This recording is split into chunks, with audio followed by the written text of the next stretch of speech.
ya da başka birine bağladın mı senin ömrüm? Ya da yattan çıkarıp gidiyini diyordum bilin.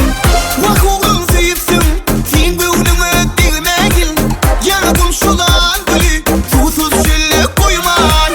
Gönlümü şüheliydim, şunu bana demedin. Ay oğlum zayıfsın, sen gönlüme değmegin. Yandım şulan gülü, susuz şöyle koymay.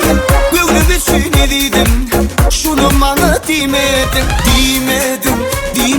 Demedin Leyli. Demedin Leyli.